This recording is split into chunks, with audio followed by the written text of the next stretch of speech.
We've talked a lot on this podcast about many aspects of modern communications, especially when applied to internal communications, because, well, that's kind of our jam. But here's something we haven't talked about: cultivated communication. The reason we haven't talked about that is because I do not know what that is. However, my two guests today do. They are Jon Rappoport, founder and director of RapidFig, and Jennifer King, who's been on this podcast in the past in other roles, now deputy director at RapidFig.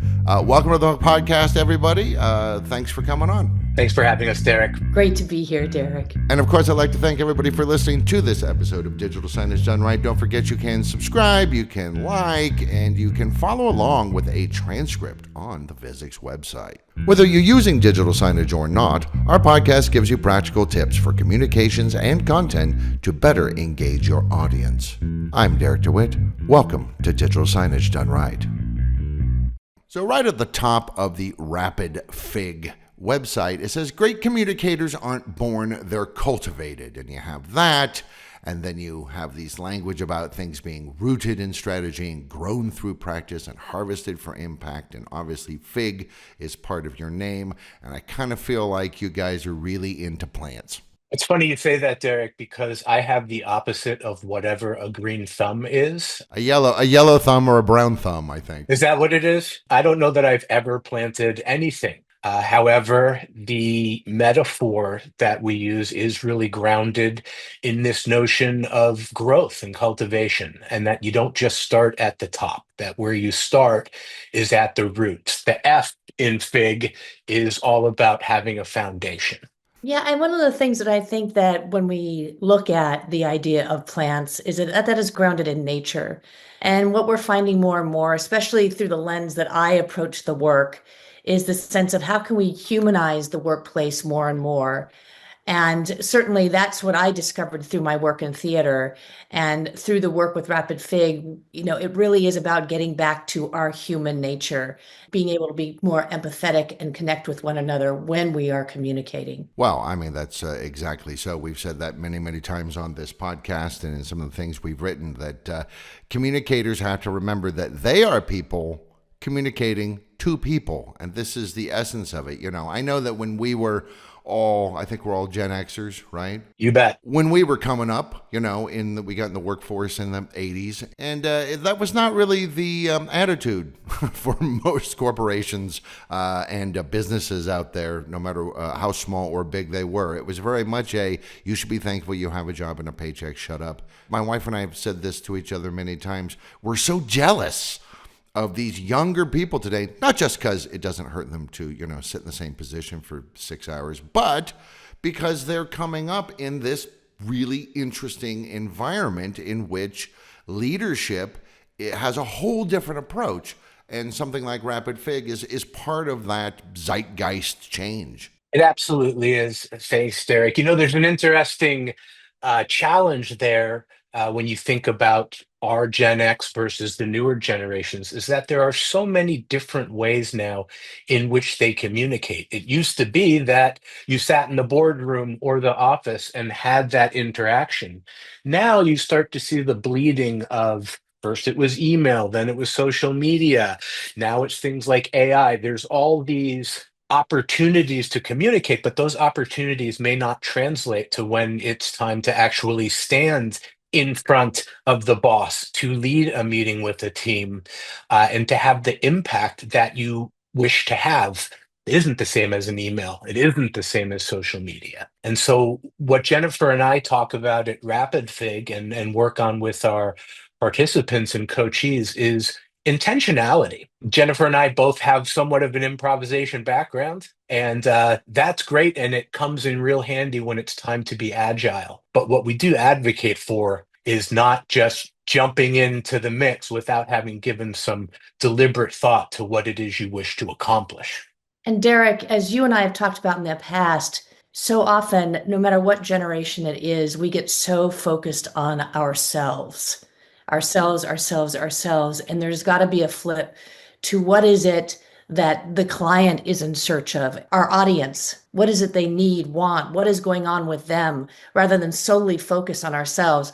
There was one time when I was working with a client who they were saying, I do everything on email. I do everything on email. And I just, I get these emails back and I've got to fire off on this. And I said, well, have you ever thought about applying an intentional communication framework to an email? Well, what does that mean? Are you aware? Are you thinking when your blood pressure goes up, only that your blood pressure is going up, or what is on the other side of that email? What is that person going through? What are they really asking for? And parsing out that information and framing your response according to really what that other person might need in service of what you both might need, the shared interest. This all dovetails quite nicely with the last couple of episodes we had of this podcast. I spoke with Debbie DeWitt, Marketing Communications Manager for Visix, about the latest digital design trends. Some of this stuff comes into that. And then I myself just did an episode about intentional communications to combat digital overload, and the idea of using particular ways of communicating, certain strategies and tactics to not just prevent digital overload on yourself, but to assist your audience, because you're communicating with them in the digital way. Unless you've got a bullhorn, or you're dropping flyers out of an airplane or using carrier pigeons, you're communicating with everybody in some kind of digital way. And so what can we do to not overload our audience and still make our messages impactful and meaningful? Absolutely. And Jennifer hit upon it. There is a tendency, we're all guilty of it, of talking about ourselves at great length before we speak to that person on the other end, whether it's the other end of the email or the other end of the boardroom, the other end of the conversation. And by the time it comes time to receive feedback, you've said nothing to that person that speaks to their concerns, that speaks to their motivations. And what happens is, whether it's a short amount of time or often a longer amount of time that someone's talking about themselves, your audience turns off. You might have the most brilliant things to say and share, but if you've lost them at the beginning because they've heard your biography before you even get to the point of why you're together and what it is that they might be looking for and you have to offer in return, you have diminished your chances of having impact significantly. So is that kind of what this cultivated communication is about? Yes. So we call every opportunity to interact with anyone in a business setting a grow opportunity. And that stands for generating receptivity and offering a way forward. If all you have to do is share information, package that sucker up into a PDF, send it in an email, and you've done everyone else and yourself a favor. But if it's more than information that you need somebody to do something. You'd like to move the ball. You'd like to change the way that things are done. In order to do that, you absolutely need to start by generating receptivity in your audience. And then that's not enough. If you don't offer a way forward by the end of that, whether it's 2 minutes, 15 minutes, or an hour, again, you've just given information. You haven't helped your audience get to the place that you need them to be. So that's really what cultivated communication is all about. And it starts beneath the ground, the parts that people don't see before you have the chance to communicate them. What are the roots of the problem that you're trying to solve? What are the seeds of insight that you have about your audience that you can plant beneath the surface so that when that plant emerges, it's grounded in something? And so, again, a lot of times, I think, especially internally, people don't necessarily take as seriously the need to prepare. This is really all about preparation. And without preparation, you're leaving a lot to chance. Yeah, I think that's especially true when it comes to meetings, whether they're face-to-face or online or a hybrid. How many meetings have we been through where you're like, this could have been an email? And honestly, that email, that didn't need to be a whole email. I didn't need complete sentences. You could have stuck that up as a digital signage message, and that would have done me just fine. You had 5 things to say. I don't need subject, verb, object. Just throw up the basics and tell me to look at the screen, and I'll take a look at it, and I'll process it in my own way and in my own time. Don't make me get up and walk down the hall or turn on my computer, and now I have to turn on Zoom and wait, and everybody's there, and then we have to say hello. And then the person spends, 15 minutes of the 30-minute meeting just giving basically school bulletins, announcements. And you're just like, dude, this is a waste of my time. And on the other side of that too, is that when you're in that meeting where it is important to be one-on-one, and Jon was mentioning agenda, how many times have you heard someone sort of give their pitch, but then they say it over and over and over and over again, multiple ways, where there becomes a time where you just tune out. That is also showing a lack of trust in your audience. And when you have displaying a lack of trust, then trust can't be built and a mutual foundation can't take place. Mm-hmm. What does all this look like in practicality? So let's take as an example. Earlier, you said something about an email. An email can be done in a cultivated communication kind of a way. How? I think the first thing, Derek, is consistent with what we said before, is that email, even from the subject line, needs to be about the recipient of that email. The beginning of that email should, again, speak to what it is that you're asking or you're trying to understand the person on the other end of that email wants. Before you go into the laundry list, before you go into the bullet points, and before you write a preamble that's so long that somebody closes the email, deletes it, and moves on to the next one. We're not talking gimmicks here. It's not about language that grabs necessarily, but what you do want is you want the head nod. In the case of digital communication, you want the audience to lean into their screen of their laptop because they believe that you're offering a solution or information that is going to be of value to them. So, I mean, what is that practically like? So, for example, would it be something like, hey, I know we've all been working on Project X for so long and we're still behind. Why is that? And how can we speed things up? Like something like that at the top of the email? Yes, and there might be a slight shift to that, Derek, and I don't mean to put you on the spot, but a lot of times that word we is a loaded word because you're writing to someone about something and their circumstances and where they fit within the puzzle. And a lot of times we is a weakened way to say you. That's true. I think people use it, though, because they've been told, we're all in this together. We should create community. Say we. And yet, as someone who has been a sullen employee in the past, I could also see myself, depending on my mood, reading that and going, oh yeah, who's we, Kimosabe? I haven't seen you do anything except make coffee and have meetings. Exactly. We can be a cop-out in some sense. It's forced mutuality when in fact you might have different perspectives and different opinions. There's we, there's I, which is the leading with the ego. Here's what I want, here's what I see, here's what I need you to do. You may be surprised, or you may not be, that there is significant power in the word you. It's a demonstration of empathy without having to hit people over the head of it. When you start with the you instead of the I, or maybe the we. I don't want to say that it's completely out of bounds or that rule is sacrosanct, but we can be a bit of, like I said, a cop-out. It goes back to intentional communication. I spent years before getting into this work just firing off emails, just wanting to get it done, just get it off the list. And it literally is taking that pause and doing what we go through, and that is reflecting on who they are, who we are, where we intersect, and what we are about together. And doing that pre-work that is not in an email, but is something that you take yourself through a process for. And yeah, in the beginning, it can seem like, oh, I'm working on this preparation. It feels like I have to do an exercise, and it really isn't. It's just retraining your brain and your process to be able to communicate more effectively, more efficiently, and more connectedly with your audience. Yeah, it's interesting you should say that because I could imagine, first off, a manager or someone who's HR or whoever's got to send stuff out saying like, oh my God, it's a minefield out there. First, we're not supposed to say I, we're supposed to say we. Now I'm supposed to say you. Now I'm supposed to completely change the way I think about things. Thank you, George Orwell.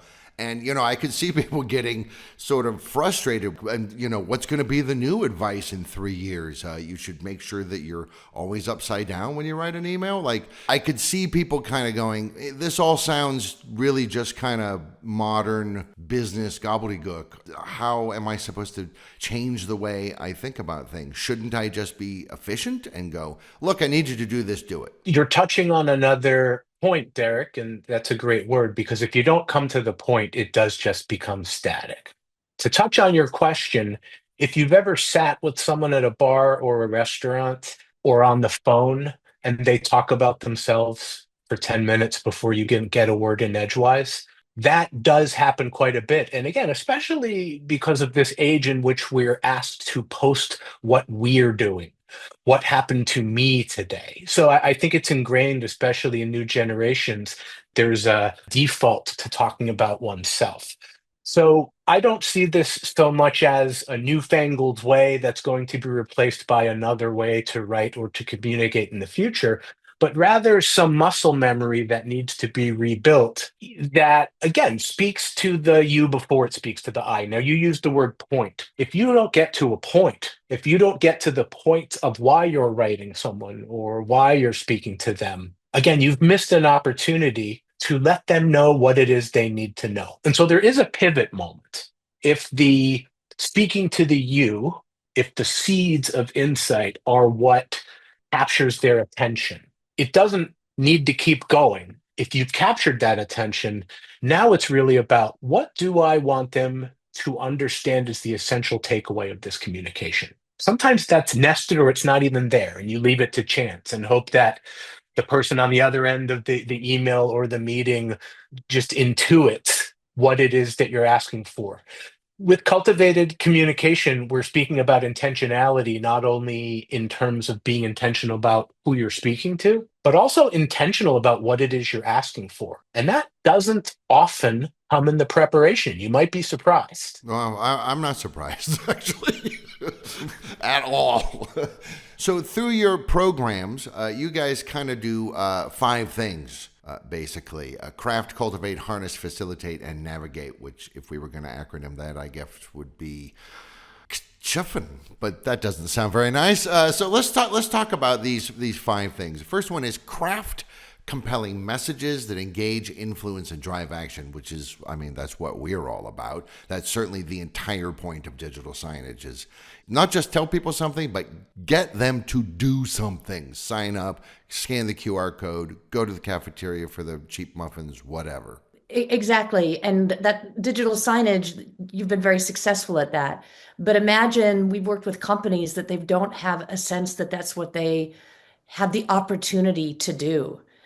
And so this can be a whole world for them that opens up in terms of crafting the message that they want to get out and how they want it received in order to actualize change. I think the key word there is craft. We are all the victims of our own expertise and knowledge. And when we bring that to bear, often it's more than we need to share in order to get the point across, make the sale, whatever it is. And I think that's the same for digital signage. There could be thousands of messages you wish to share, but ultimately it comes down, forgive me for using another word from the metaphor, but pruning. And again, the pruning happens throughout rather than in the moment where the words have already escaped your mouth or the words have already been posted or sent via email, and it's too late to really cut to the chase. And so that's what we mean by crafting, not crafting in the moment per se, but actually crafting in advance of that communication opportunity, and then being agile enough in the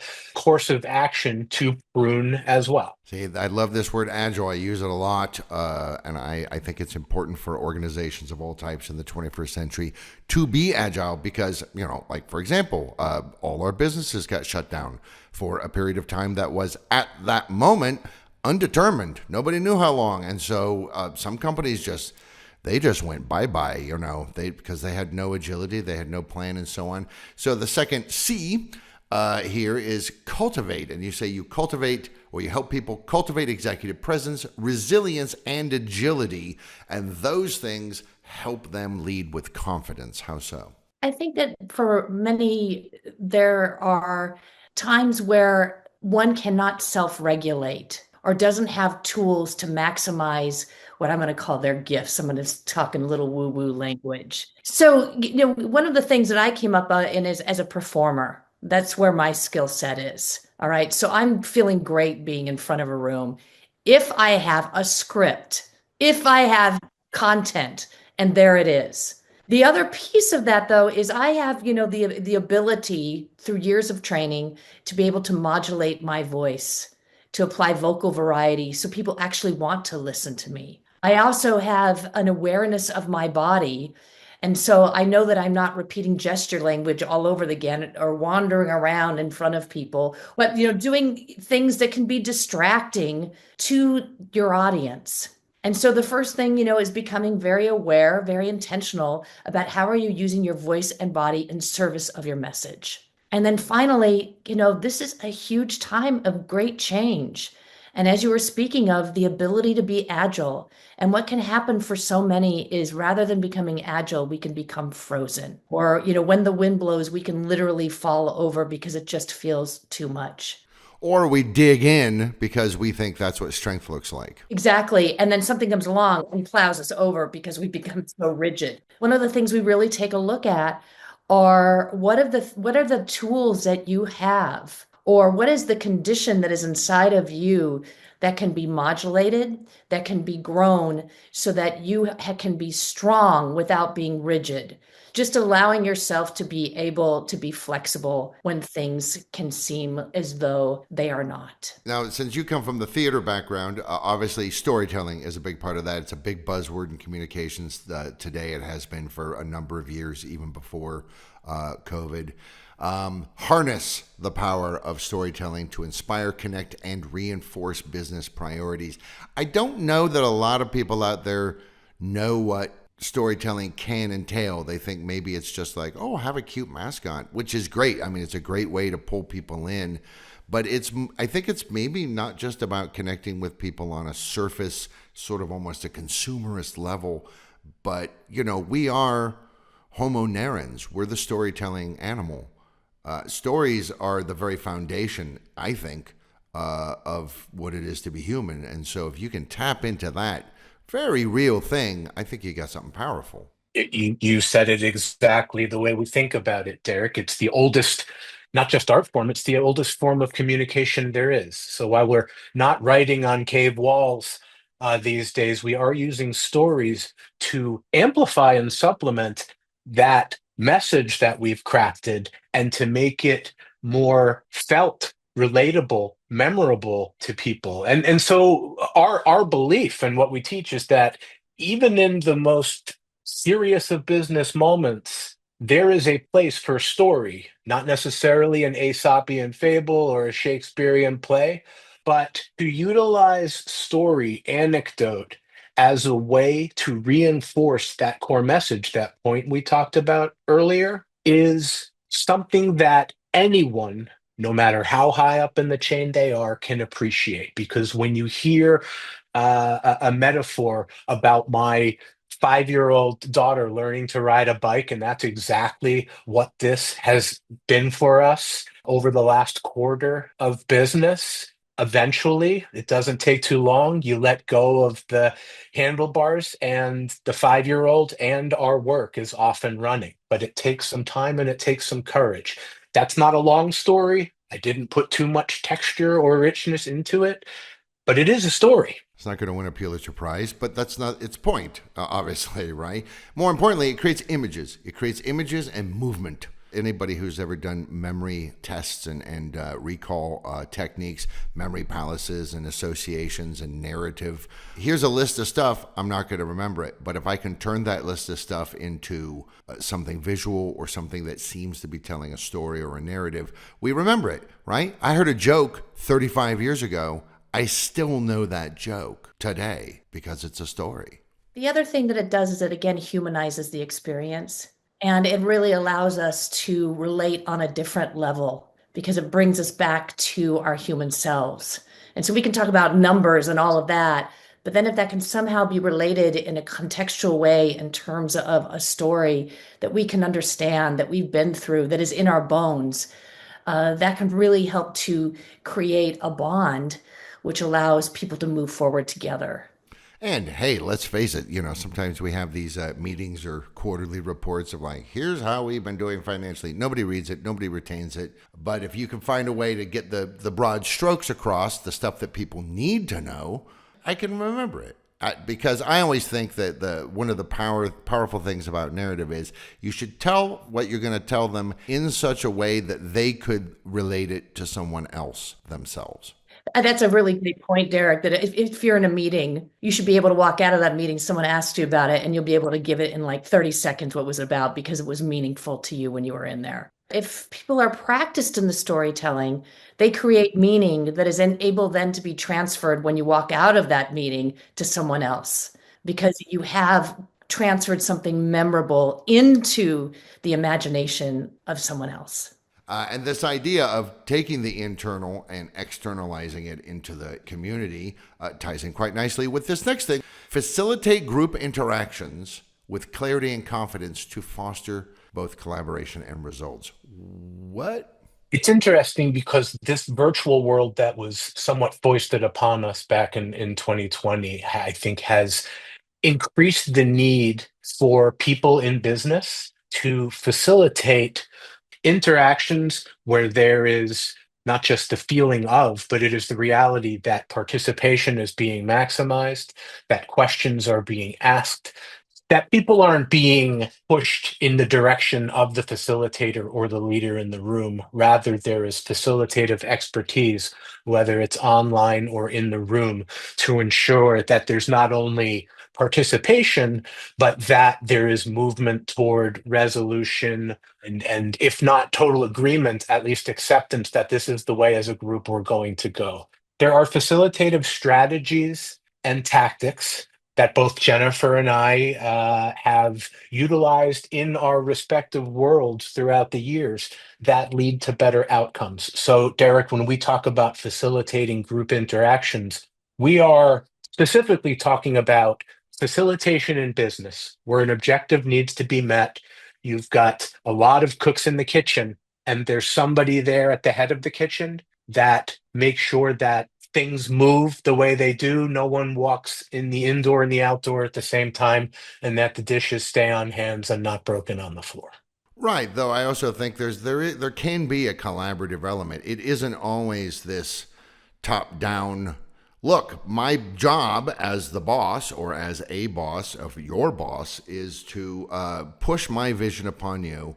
I measure my success by how well you obey because that's how I can measure whether or not you internalized what I instructed you to think like. And instead, there's almost even this idea of like, well, I'm the boss and I'm coming in saying this is kind of what we decided. And yet, I got brains here that I'm talking to. I'm open to suggestions. And if somebody suggests something that is impactful and can help us, then I'm going to take it on board. And Derek, we work with power dynamics. And in fact, because a lot of our work, most of our work is with rising professionals, it's actually the opposite. When you, as a junior executive or a first time leader or a close to being entry level employee, are asked to lead the meeting, to share the results, and the boss is in the room, that's another one of those times where not only is agility required, but the savvy to know how to pass the ball, how to keep the ball, how to manage the conversation is a skill. It's a skill that can be experienced and learned over time. And our hope is that we can accelerate that learning process with those rising employees by putting them into the laboratory environment, asking them to facilitate meetings in which there is a status or power dynamic. And again, whether that's virtual or in person, we work with people on both. They have slightly different ways and means to success. But again, how do you manage the stress, the demands, and just the people dynamics of those group interactions, especially when you're not the boss? Though if the boss comes in and says this is how she wants to do things, hard to argue with that. Derek, are you also asking about the framework of command and control that so many leaders or leaders that we know? The flip side, though, is that, when we're in meetings, yes, they require a lot of collaboration, but there also needs to be an outcome that is met. So, how do you do that where you all have to find consensus and move forward? That can also seem impossible. If you can apply some of the work that we're doing to how to meet an outcome and allow every voice in the room to be heard and valued, that's a way that, young leaders can come together and find a way forward without needing to control the room so much. And the last thing that you have listed is that you teach people how to navigate high stakes moments with poise, which is a word that is not used enough, adaptability, and impact. So this is really about when the temperature rises, and it might sometimes it comes out of nowhere. You need to keep your cool. You need to be able to do things. Continue this stuff. It doesn't mean, oh, now there's an emergency, so all that modern way of communication, that's now out the window and I'm just barking orders at you again. That can't be the goal. That can't be the outcome.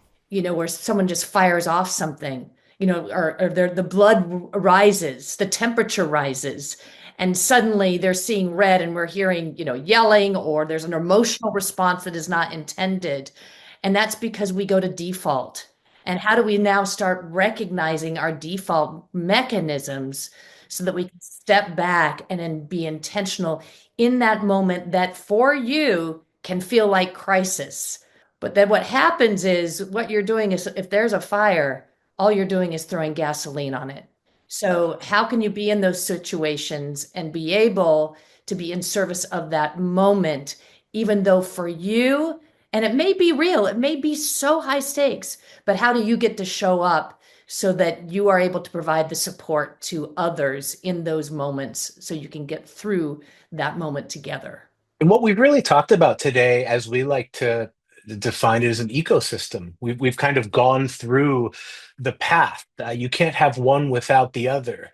When we talk about crafting the message, that's great. But if you don't bring forth the presence and the intentionality, the content doesn't sing. If you aren't grounded and able to handle those high stake moments and have the strategies and the wherewithal to field those questions, fend off those pests, deal with the natural elements that arise. You know they're going to happen, though you can't anticipate exactly what they are. It all falls apart. So back to the acronym we started with. F is foundation. I is intention, being intentional. But that G, that's all about grounding. If you don't have one of those, the other two don't matter because something is going to be missing. When it comes down to it, when someone gets intentional about cultivating their message, everything shifts. People stop winging it. They stop making it about themselves.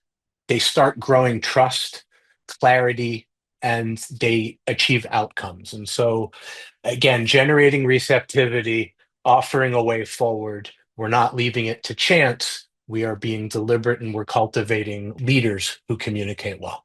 There's been all this talk recently of life work balance, and it's often interpreted in terms of, what people's chairs are like or how often they come into the office and so on. But I would argue that this approach and these things that you're talking about is an abstract part of it, but nonetheless a very real part of it. Life work balance is they don't have to be separate. This is what meditation and many religious leaders will tell you, is that this mind, body, spirit split is artificial. It's a purely intellectual exercise. In fact, it's all one thing. In many ways, you could argue, like, you shouldn't have to be a different person at work because you're there 40 plus hours a week. So that's just schizophrenia. Why can't they just be the same thing? I don't want to talk about work outside of work, and I'm not going to waste time at work talking about, the video game I've been playing.